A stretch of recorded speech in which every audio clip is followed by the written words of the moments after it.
Army medical college and AFNS academic lecture number 4। So dear students, आज के इस lecture के अंदर भी हम एकेडमिक के मोस्ट रिपीटेड एमसीक्यूज डिस्कस करेंगे जो कि आर्मी मेडिकल कॉलेज और एएफएनएस दोनों के लिए। तो सबसे पहला हमारा एमसीक्यू क्या है, ये पिछले साल आया था कि in an endothermic reaction which state has the highest energy. आपके पास जो एंडोथर्मिक रिएक्शन होता है उसमें कौन से स्टेट में एनर्जी सबसे ज्यादा होती है? Reactants, products, transition state, intermediates. तो याद रखिए डियर स्टूडेंट्स, चाहे आपके पास एंडोथर्मिक रिएक्शन हो या एक्सोथर्मिक रिएक्शन हो, हाईएस्ट स्टेट एनर्जी हमेशा ट्रांजिशन स्टेट की होगी। ये आपने याद रखना है। This is very important. इसमें स्टूडेंट कंफ्यूज हो जाते हैं। कंफ्यूज किस तरह से होते हैं? जैसे ही वो एंडोथर्मिक को देख लेते हैं तो उनके जहन में ये बात होती है कि रिएक्टेंट्स की एनर्जी लो होगी और प्रोडक्ट्स की एनर्जी ज़्यादा होगी। और जब वो एक्सोथर्मिक को देख लेते हैं तो उनके जहन में ये होता है कि रिएक्टेंट्स की एनर्जी ज़्यादा होगी और प्रोडक्ट्स की एनर्जी कम होगी। लेकिन डियर स्टूडेंट, अगर बीच में ट्रांजिशन स्टेट आ गया ना, तो ट्रांजिशन स्टेट दोनों के अंदर सबसे हाईएस्ट एनर्जी पे होता है। ठीक है, तो अगर आपसे पूछा जाए कि आपके पास एंडोथर्मिक रिएक्शन है या एक्सोथर्मिक रिएक्शन है, सबसे ज्यादा एनर्जी किसकी होगी, तो आपका आंसर होगा ट्रांजिशन स्टेट। आपसे ये भी क्वेश्चन पूछा जा सकता है कि एंडोथर्मिक रिएक्शन में सबसे ज्यादा अनस्टेबल कौन सा कंपाउंड होगा, कौन सी एंटिटी सबसे ज्यादा अनस्टेबल होगी, तो ट्रांजिशन स्टेट। क्यों? क्योंकि जिसकी एनर्जी सबसे ज्यादा है तो वो इतना ही अनस्टेबल है। तो देखिए, ट्रांजिशन स्टेट की एनर्जी सबसे ज्यादा है तो इसलिए ये सबसे ज्यादा अनस्टेबल है। तो यहाँ पर देखिए डियर स्टूडेंट, ये डायग्राम से रिलेटेड भी पिछले साल क्वेश्चन पूछे गए थे।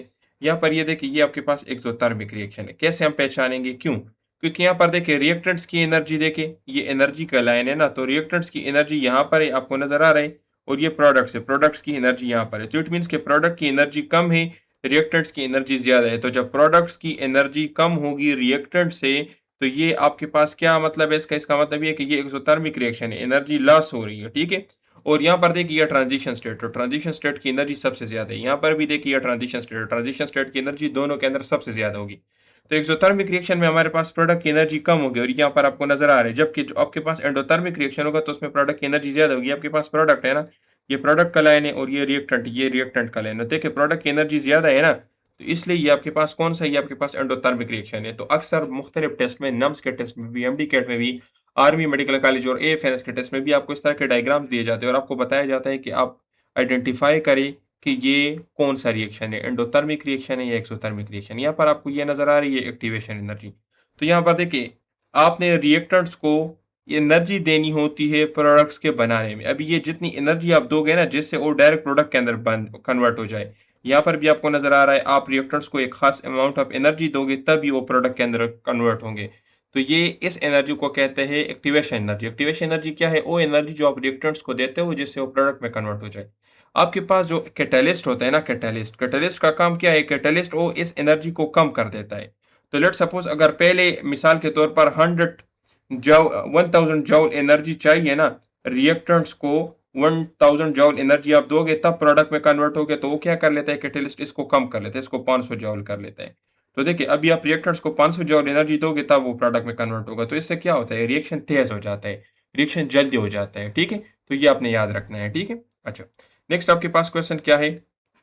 Choose the sentence with correct parallel structure. देखिए डियर स्टूडेंट, ये सेंटेंस आपके पास पैरेलल स्ट्रक्चर्स पे बनी हुई है। पैरेलल स्ट्रक्चर से आपके टेस्ट के अंदर काफी सारे एमसीक्यूज आते हैं। देखिए, the course aims to improve reasoning, writing clearly and confidence. Reasoning, clear writing and to build confidence. यहाँ पर देखिए रीजनिंग, राइटिंग, कॉन्फिडेंस, ये सारे पैरेलल स्ट्रक्चर में यूज हुए हैं। आपको नजर आ रहे हैं तीनों एक ही साउंड की तरह, एक ही सिंगुलर नाउन्स, एक ही जगह पे, एक ही सीक्वेंस में, एक ही स्ट्रक्चर के अंदर यूज हुए, तो इसको हम कहते हैं पैरेलल स्ट्रक्चर। तो इसके अंदर ये सी नंबर ऑप्शन आपके पास ठीक है। ठीक है, तो पैरेलल स्ट्रक्चर क्या है? इसमें पैरेलल लिस्ट आपके पास यूज होती है। ठीक है, और ये क्या होते हैं? ये इनकी वर्ब फ्रेजेस सारे जो है ना, ये आपको नजर आ रहे हैं, रीजनिंग, राइटिंग, कॉन्फिडेंस, सारे एक ही साउंड्स, एक ही कैटेगरी के अंदर और एक ही लिस्टिंग के अंदर यूज हुई है। ठीक है, अच्छा, यहाँ पर देखिए, identify the figure of speech in this sentence. Figure of speech से टेस्ट में एमसीक्यूज हर साल आते हैं। डियर मून लाइट माई वे, डियर मून लाइट माई वे। ठीक है, तो यहाँ पर देखिए डियर स्टूडेंट, मून क्या है? मून तो एक इन ह्यूमन ऑब्जेक्ट है ना, वो तो एक इन ह्यूमन ऑब्जेक्ट है, उससे तो आप बात नहीं कर सकते ना। और यहाँ पर वो क्या कर रहे हैं? मून से डायरेक्ट बात कर, उसको कह रहे हैं मेरा रास्ता रोशन कर दे। तो ये क्या है? इसको हम कहते हैं एपोस्ट्रोफी। एपोस्ट्रोफी क्या होता है? एपोस्ट्रोफी में हम एक एब्सेंट पर्सन, लेट सपोज आपका दोस्त अली, वो यहाँ पे नहीं, और आप उसको अली मेरा हाथ पकड़े, तो तभी आपके साथ है नहीं, लेकिन आपने उसको एब्सेंट परसेंट को इस तरह कंसिडर किया जिस तरह वो अभी आपके साथ है। एब्स्ट्रैक्ट आइडिया, लेट सपोज आप कहते हो कि ए जहानत मेरा साथ दो, तो जहानत तो कोई ऐसी चीज नहीं है ना, काबिलियत जो आप उसको कहो और वो आपके आपका साथ दे, वो तो एक एब्स्ट्रैक्ट आइडिया है। या non human object, let suppose आपको किसी बाइक हो कि ए बाइक मुझे ले जा बाजार, तो बाइक तो आपको नहीं लेके जा सकता ना, आपने उसको चला के लेके जाना है। तो इस तरह के उसको हम क्या कहते हैं, इसको हम कहते हैं अपोस्ट्रोफी, और इससे काफ़ी सारे एमसीक्यू आते हैं। बाकी आप डिटेल से चेक कर ले, सिमिली, मेटाफर और पर्सनिफिकेशन ये क्या चीज़ें हैं, ये आप डिटेल से देख ले। इसके ऊपर हर साल टेस्ट में एमसीक्यू आते हैं, ठीक है। अच्छा, यहाँ पर देखिए, had the committee dash the evidence more carefully, it would not have reach search a premature conclusion. यहाँ पर क्या है, एग्जामिनडली, बीन एग्जामिन। तो देखिए dear student, this is third conditional sentence. क्यों? क्योंकि हेड से स्टार्ट हो रहा है, फिर उसके बाद क्या है, फिर उसके बाद आपके पास सब्जेक्ट है, तो सब्जेक्ट के पास पास्ट पार्टिसिपल या थर्ड फॉर्म ऑफ वर्ब आएगा, ठीक है। तो यहाँ पर क्या है, यहाँ पर ऑप्शन आपके पास बी आएगा, हेड द कमिटी एग्जामिन्ड आएगा, ठीक है। तो ये क्या है, ये थर्ड कंडीशनल सेंटेंस है, और इन्वर्जन हुई है तो कमिटी हेड, तो यहाँ पर इसको हेड को स्टार्ट में लेके गए हैं, तो इसको कहते हैं इन्वर्जन सेंटेंस, ठीक है। तो इसमें हमेशा क्वेश्चन पूछे जाते हैं कंडीशनल सेंटेंसेस के ऊपर। कंडीशनल सेंटेंसेस का आपको पता होना चाहिए, ठीक है। और इसमें खासकर ये इन्वर्जन वाले सेंटेंसेस, जिस तरह इसमें हेड को स्टार्ट में लेके गया है, तो ये आपको आने चाहिए। अच्छा, नेक्स्ट एमसीक्यू क्या है, द क्लोजेस्ट मीनिंग ऑफ माइटिगेट। तो माइटिगेट की क्लोजेस्ट मीनिंग क्या है, गेट, ओके। अभी इसका क्या मतलब है, लेस सिवियर, लेस हार्मफुल और लेस पेनफुल, ठीक है। तो ये इसके मीनिंग है। तो ये सिनोनिम्स एंटोनिम्स आपके टेस्ट के अंदर अक्सर पूछे जाते हैं। अच्छा देखिए स्टूडेंट, नेक्स्ट हमारे पास क्वेश्चन क्या है कि a stone is drop into a tunnel through the centre in the absence of air resistance. देखिए ये आपके पास क्या है, ये आपके पास जमीन है, आपने इसके दरमियान में इस तरह से एक टनल बनाया, इस टनल में आपने यहाँ से एक स्टोन फेंका, तो आपको ये कह रहा है कि इस स्टोन के साथ क्या होगा, ये सेंटर ऑफ द अर्थ पे रुक जाएगा, ठीक है, पहला एमसीक्यू, ठीक है। दूसरा क्या है, पहला ऑप्शन, दूसरा क्या है, reach the opposite surface and remain there, दूसरे साइड पे पहुंच के यहाँ पे रुक जाएगा, reach the opposite surface with zero speed then return, यहाँ पे पहुंच के वापस आएगा, move with constant speed through tunnel, constant speed के साथ टनल में थ्रू मूव करेगा। तो यहाँ पर करेक्ट ऑप्शन क्या है, सी। क्यों? क्योंकि देखिए डियर स्टूडेंट, ये आपके पास अर्थ है, सेंटर ऑफ अर्थ पे जी की वैल्यू मैक्सिमम होती है, सरफेस ऑफ द अर्थ पे जी की वैल्यू मैक्सिमम होती है, सेंटर ऑफ अर्थ पे जी की वैल्यू जीरो हो जाती है, फिर दोबारा इंक्रीज होती है नेक्स्ट सरफेस पे आने के लिए। यहाँ पर सरफेस ऑफ द अर्थ पे मैक्सिमम होके फिर दोबारा नीचे आएगा, तो ये आपके पास अपोजिट सरफेस पे पहुंच के दोबारा रिटर्न होगा, और इस किस्म के मोशन को हम क्या कहेंगे, SHM, सिंपल हार्मोनिक मोशन। तो हमारे टाइम में ईटा के अंदर भी ये क्वेश्चन पूछा जाता था कि अगर आप अर्थ के सेंटर पे होल्ड कर लेते और उसमें आप एक स्टोन को फेंकोगे तो उसके साथ क्या होगा, तो सिंपल हार्मोनिक मोशन करेगा। सिंपल हार्मोनिक मोशन का क्या मतलब है कि वो इस साइड से आएगा, सेंटर पास करेगा, अपोजिट साइड पे जाएगा, दोबारा आएगा, इस तरह से आता जाता जाएगा, ठीक है, इस तरह से आता जाता जाएगा। तो ये सिंपल हार्मोनिक मोशन करेगा, अपोजिट साइड पे पहुंचकर इसकी स्पीड जीरो हो जाएगी, दोबारा रिटर्न होगा, ठीक है। तो ये आपने याद रखना है, ठीक है। अच्छा, और आपने ये भी याद रखना है कि सेंटर ऑफ अर्थ पे आपके पास ग्रेविटेशनल एक्सेलरेशन की वैल्यू कितनी है, जीरो। तो अगर वैल्यू जीरो है तो वेट कितना होगा, वेट भी आपके पास कितना होगा, जीरो होगा। तो ये पॉइंट्स आपने याद रखने हैं, ठीक है। वेट आपके पास जीरो, अगर आपसे पूछा जाए मैस का, तो मैस आपके पास कांस्टेंट होगा, और चाहे आप सेंटर ऑफ अर्थ पे हो या सरफेस ऑफ अर्थ पे, ठीक है। अच्छा, नेक्स्ट आपके पास डियर स्टूडेंट, अच्छा यहाँ पर देखिए, यहाँ पे आपके पास ऑप्शन एमसीक्यू क्या है, two objects of different masses, दो ऑब्जेक्ट्स हैं उनके मासेस डिफरेंट है, drop simultaneously from the same height, ठीक है। ये आपके पास लेट सपोज एक हाइट है, ये आपके पास अर्थ है, ये आपके पास आप एक बिल्डिंग के ऊपर हो, यहाँ से आपने दो बॉडीज को नीचे फेंका, ठीक है। उनकी वेट जो है डिफरेंट है साइमल्टेनियसली, ठीक है, वैक्यूम में there is the ground at the same time, because ये एक ही टाइम पे रीच करेंगे आपके पास हो ग्राउंड पे। क्यों? क्योंकि acceleration due to gravity, the heavier object has less acceleration, gravitational force is equal on both side, acceleration due to gravity is independent of mass, ठीक है। तो आपके पास acceleration due to gravity independent of mass है, क्यों? क्योंकि आपने vacuum को बनाया हुआ है, ठीक है। तो यहाँ पर आपके पास क्या आएगा, in vacuum all the bodies with the same acceleration. यहाँ पर आप देखिए स्टूडेंट, ये आप अगर एयर और रेजिस्टेंस को कंसिडर करोगे ना, तो ये जो आपके पास हैवी ऑब्जेक्ट है, ये हैवी ऑब्जेक्ट जल्दी पहुंचेगा, लाइट ऑब्जेक्ट को पहुंचने में टाइम ज्यादा लगेगा। लेकिन अगर आप वैक्यूम ले लेते हो, ये रेजिस्टेंस नहीं है, तो दोनों सेम टाइम के साथ पहुंचेंगे। क्यों? क्योंकि इनकी जो एक्सेलरेशन है आपके पास, ग्रेविटेशन एक्सेलरेशन, और इसके ऊपर सेम एक्ट करेगी, ठीक है।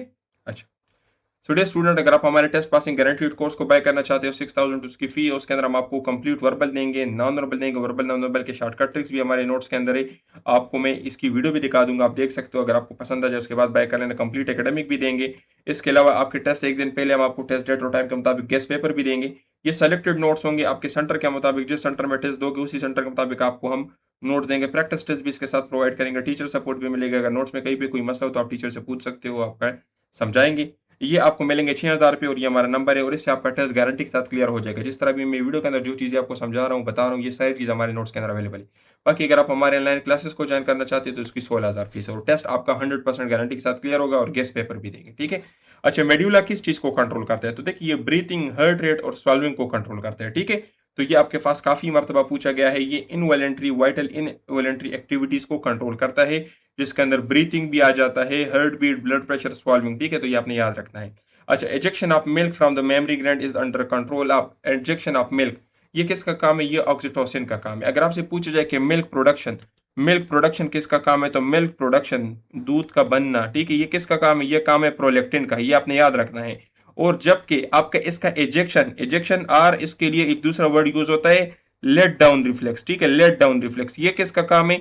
ये काम है आपके पास ऑक्सीटोसिन का। तो ये दो एमसीक्यू इसके ऊपर पूछे जाते हैं, ये आपने याद रखना है। मिल्क प्रोडक्शन किसका काम है? प्रोलेक्टिन का काम है। और एजेक्शन ऑफ मिल्क या लेट डाउन रिफ्लेक्स, ये लेट डाउन रिफ्लेक्स का वर्ड भी अक्सर पूछा जाता है। ये किसका काम है? ये ऑक्सीटोसिन का काम है, ठीक है। अच्छा, नेक्स्ट आपके पास क्या है कि इक्वल वॉल्यूम्स है आपके पास 0.1 मोल HCl के और 0.1 मोल NH4OH के। 25 डिग्री सी पे आपने मिक्स किए, रिजल्टेंट सोल्यूशन आपके पास होगा वो न्यूट्रल होगा, एसिडिक होगा, बेसिक होगा या स्ट्रांग एसिडिक होगा। तो यहाँ पर देखिए स्टूडेंट, आपके पास जो NH4OH है इसकी हाइड्रोलिसिस हो जाएगी, तो आपके पास क्या बन जाएगा? आपके पास बन जाएगा NH3+ और आपके पास H+ आयन इससे चला जाएगा, ठीक है। तो इसकी हाइड्रोलिसिस से आपके पास जो सोल्यूशन बनेगा वो एसिडिक होगा। यहाँ पर आप देख ले, NH4+ की हाइड्रोलिसिस हो जाएगी तो आपके पास क्या बन जाएगा? आपके पास NH3 बन जाएगा, और यहाँ से जो H+ आयन जाएगा वो वाटर के साथ कंबाइन होकर H3O+ बन जाएगा, ठीक है।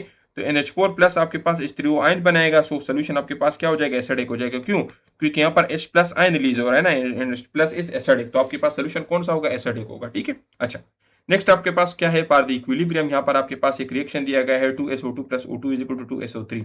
ये गैसियस स्टेट रिएक्शन है, आप देख सकते हैं। आपने क्या किया? आपने इस चैम्बर के अंदर, जिस जिस चैम्बर में ये रिएक्शन हो रहा है ना, रिएक्शन वेसल, उसमें आपने एक इनर्ट गैस को इंट्रोड्यूस किया। तो अभी आपके पास क्या होगा? तो देखिए स्टूडेंट, यहाँ पर पहले मैंने आपको एक बात बताई थी ना कि अगर आप प्रेशर को इंक्रीज करते हो ना, लेट सपोज प्रेशर आप इस रिएक्शन के ऊपर इंक्रीज करोगे, तो यहाँ पर 3 मोल्स है, यहाँ पर 2 मोल्स है, तो रिएक्शन किस साइड पे जाएगा? इस साइड पे जाएगा, जिस साइड पे मोल्स कम होंगे। लेकिन यहाँ पर अगर आप देखें ना, तो पूरे रिएक्शन वेसल्स की आपने प्रेशर इंक्रीज की है। तो अगर आप पूरे की प्रेशर इंक्रीज करोगे ना, तो फिर आपके पास इस रिएक्शन के ऊपर कोई असर नहीं होगा। इक्विलिब्रियम आपके पास अनचेंज होगा। क्यों? क्योंकि सारे पार्शियल प्रेशर अनचेंज होंगे। आपने तो सारे पार्शियल प्रेशर को इंक्रीज किया ना, तो सारे पार्शियल प्रेशर इंक्रीज है तो कोई चेंज नहीं आ रही, तो इसलिए आपके पास इक्विलिब्रियम अनचेंज होगा। तो वो ये ना हो कि आप वो वाले कंसेप्ट अप्लाई करें। अगर आपसे पूछा जाए कि आपने इस रिएक्शन का प्रेशर जो है, प्रेशर आपने इंक्रीज किया, तो फिर क्या होगा? तो फिर आपके पास क्या होगा? ये फॉरवर्ड डायरेक्शन में जाएगा, ठीक है। तब तो क्यों? क्योंकि आपके पास टोटल प्रेशर इंक्रीज हो जाते हैं। टोटल प्रेशर इंक्रीज होने की वजह से पार्शियल प्रेशर होते हैं, इनकी इंक्रीज नहीं होगी, तो इसलिए आपके पास चेंज नहीं है। अगर आप इनकी पार्शियल प्रेशर को इंक्रीज करोगे तो रिएक्शन फॉरवर्ड जाएगा, ठीक है। सो डियर स्टूडेंट, AFNS की जो रजिस्ट्रेशन है 13 अगस्त तक है। आर्मी मेडिकल कॉलेज की जो रजिस्ट्रेशन है 14 जुलाई तक है। अगर आप लोगों ने अभी रजिस्ट्रेशन नहीं की तो आप हमसे रब्ता कर सकते हैं, हम आपको बेहतरीन सेंटर बता देंगे जिससे आपका मेरिट बने। और अगर आप लोगों ने रजिस्ट्रेशन की और आप चाहते हैं कि एक डॉक्टर आपको तैयारी करवाए जो खुद क्वालिफाइड हो, AMC से पिछले 7 साल से मैं स्टूडेंट्स को तैयारी करवा रहा हूँ, तो हम आपको आपके सेंटर के मुताबिक बेहतरीन तैयारी करवा देंगे, आपको 100% गाइड कर देंगे, और आपको जो मटेरियल्स देंगे वो आपके सेंटर के मुताबिक होंगे, इससे आपका टेस्ट क्लियर हो जाएगा। तो यूट्यूब पर जितने भी लोग हैं, ज़्यादातर स्कैमर्स है। हमारे पास डेली बेसिस पर स्टूडेंट्स के मैसेजेस आते हैं कि सर मैंने उस बंदे के साथ एडमिशन लिया और उसने हमें कुछ नोट्स प्रोवाइड किए जिसकी हमें समझ नहीं आई। तो देखिए, एडमिशन लेने से पहले देख के जो बंदा मुझे नोट्स दे रहा है ये खुद क्या है, खुद क्लियर कर चुका है ना, खुद इसकी कोई बैकग्राउंड है या नहीं। तो एक बंदा खुद जो BS कर चुका हो वो आपको क्या पढ़ाएगा? वो तो खुद नहीं बना तो आपको क्या बनाएगा? तो इसलिए वेल क्वालिफाइड बंदे से तैयारी करें और डेमोज ले, देख ले कि आपको समझ आ रही है या नहीं। अगर आपको लगे कि आप समझ रहे हो, आपको समझ आ रही है, तब आप एडमिशन लें। क्योंकि अगर आपको उसकी डेमो की समझ नहीं आ रही तो आपको उसके कोर्स की क्या समझ आएगी? सो अगर आप हमसे रब्ता करना चाहते हैं हमारे डेमोस के लिए या नोट्स बाय करने के लिए या कोर्सेज के लिए, हमारा कॉन्टैक्ट नंबर है। अपना बहुत ख्याल रखिए।